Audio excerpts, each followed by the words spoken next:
When I discovered my husband's affair, I thought my world had ended. It was one of those moments where sound disappears, the kind of silence that presses against your ribs and makes breathing feel like a conscious decision. His name was Gavin Mercer, and for almost 10 years, I believed he was my partner, my safe place. We'd built a life that looked perfect from the outside. A white brick house on Everton Hill, dinner parties with friends who called us the power couple, weekend getaways, and inside jokes that made people jealous. We looked like we had it all, but that's the thing about appearances. They're often just the prettiest lies. It started with something small, a scent, lavender, a perfume I didn't wear.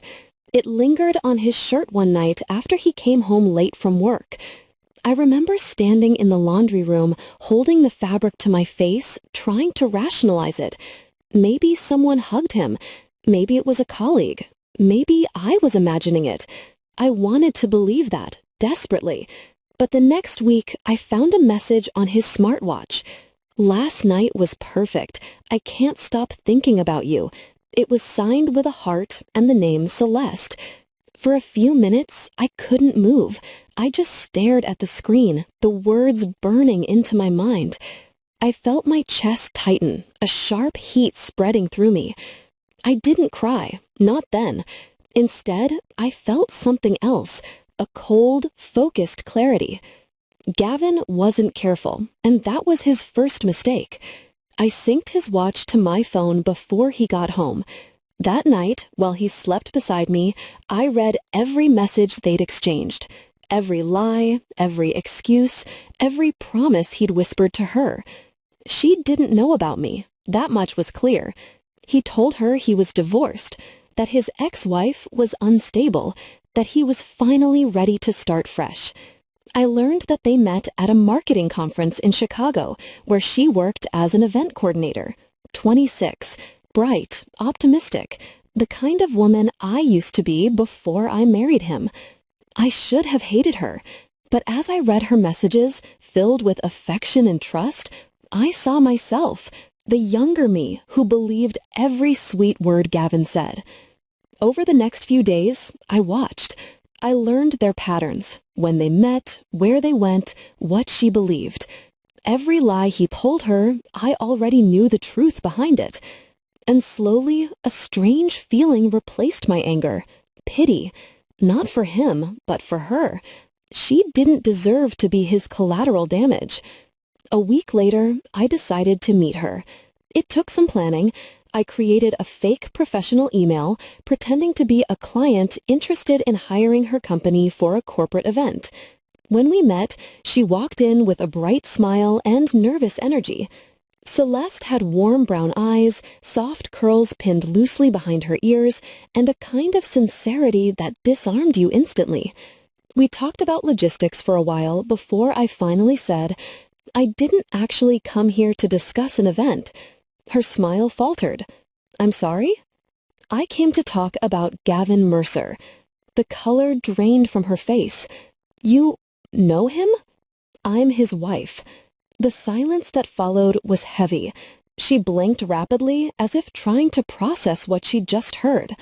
Then, in a small, broken voice, she whispered, "He told me you were divorced."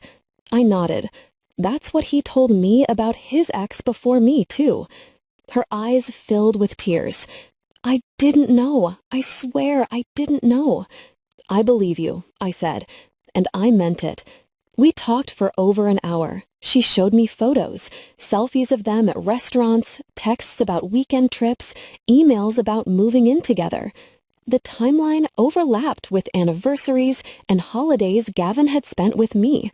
Every image, every word was another blade twisting deeper, but I didn't flinch. I'd already felt every possible pain he could inflict. Now I was past that. By the end of our conversation, Celeste was trembling. "I'll confront him," she said, wiping her eyes. "He can't do this to people." "No," I softly. "Let him believe we don't know. Yet." She looked up, confused. "Why?" "Because he thrives on control," I said. The only way to destroy a man like that is to make him lose everything he thinks he owns, without warning. That day, an unlikely alliance was born.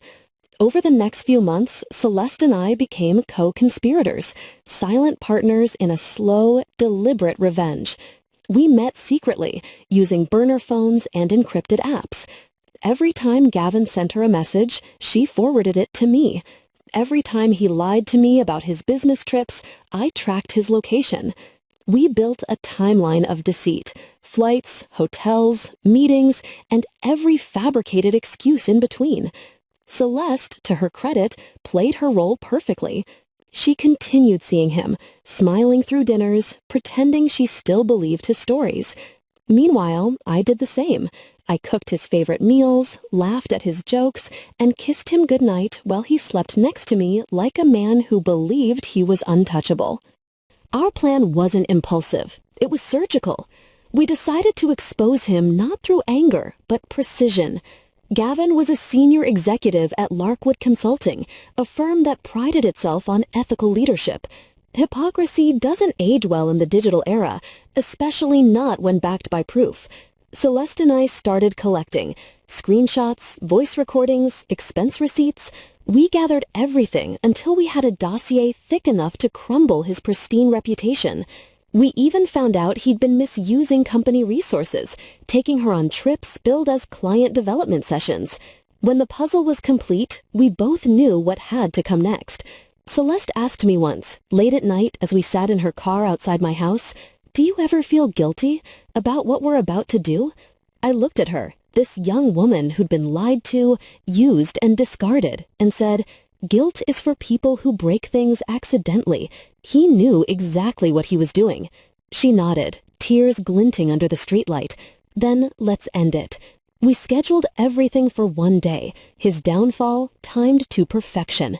It started with the leak.